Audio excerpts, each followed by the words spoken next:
আজকে হচ্ছে বিয়ের রিসেপশন। তো দুপুরে লাঞ্চ করে যখন নাকি বিছানা একটু রেস্ট নিতে গেলাম, তো একটু পরে রেডি হব, তখন আর কিছুতে ভালো লাগছিল না যে উঠে রেডি হই।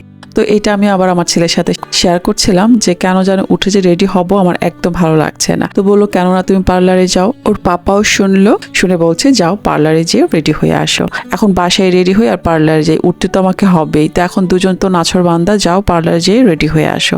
এরপর চট করে উঠে রেডি হয়ে চলে এলাম পার্সোনাতে।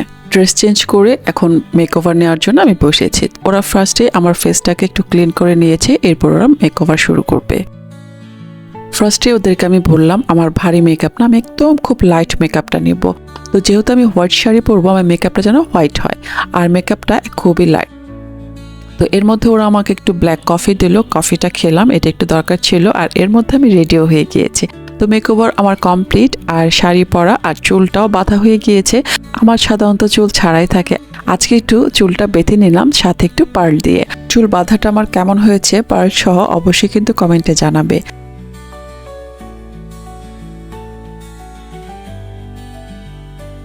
এই হচ্ছে আমার ফাইনাল লুক। তো আমার ফাইনাল লুকটা কেমন হয়েছে অবশ্যই কিন্তু কমেন্টে জানাবে। আমি কিন্তু তোমাদের কমেন্টের অপেক্ষায় রইলাম। তারপরে চলে এলাম রিসেপশনে। প্রথমেই বর আর কনের সাথে ভিডিও আর ছবি তুলে নিলাম। দুজনকে মাশাআল্লাহ অনেক সুন্দর লাগছিল, অনেক ভালো লাগছে দুজনকে।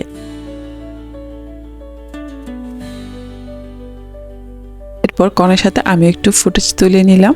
এরপর আস্তে আস্তে লোকজন আসা শুরু করেছে, আজও প্রচন্ড রকমের ভিড় ছিল। তারপর আমরা যে যার মতো করে খাবারটা আগে শেষ করে নিয়েছি। তো ভেবেছিলাম যে আমরা কাজিনসরা মিলে একসাথে খাবো, বাট সেটা সম্ভব হয়নি। আর ছেলেরা একসাথে খেয়েছে, একসাথে বসেছে, দেখেও খুব ভালো লাগছে। আর আমরা কেন বসি নাই, কারণ আমরা কাজিনসরা আগে পরে এসেছি। তো যে এসেছে তারাই বসে পড়েছে, তার মধ্যে আমিও একজন। তো একসাথে আর কি বসা হয়নি।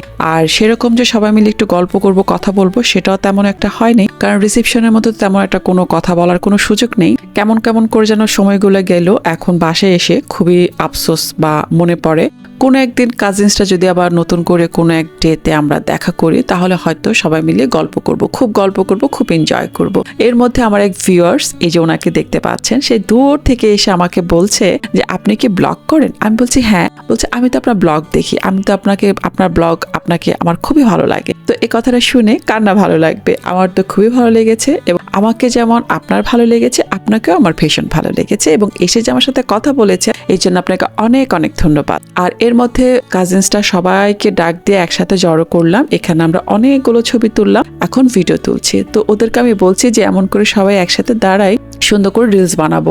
কিন্তু এই যে দেখো ওদের অবস্থা, এক একজন এক এক রকম করা শুরু করেছে, রিহার্সাল না করলে যা হয় আর কি। তারপর কোনো রকম একটু ভিডিও করলাম। ভিডিও করার থেকে, স্টাইল করার থেকে হাসাহাসিটাই যেমন বেশি হয়েছে। তো যাই হোক, রিসেপশনটা, গায়ে হলুদ, অল ওভার সবকিছু মিলিয়ে আলহামদুলিল্লাহ ভালো হয়েছে এবং খুব ভালো লেগেছে।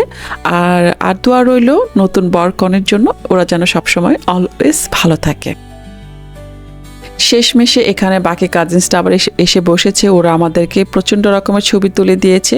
ওরা হয়তো বসে এখানে জিরাচ্ছে, যা মনে হচ্ছে আর কি। এই তো কথা বলতে বলতে অনেক কথা তোমাদেরকে বলে ফেললাম। তাহলে আজ রিসেপশনের ভিডিওটা এখানে শেষ করছি। ভালো থেকো তোমরা, আল্লাহ হাফেজ।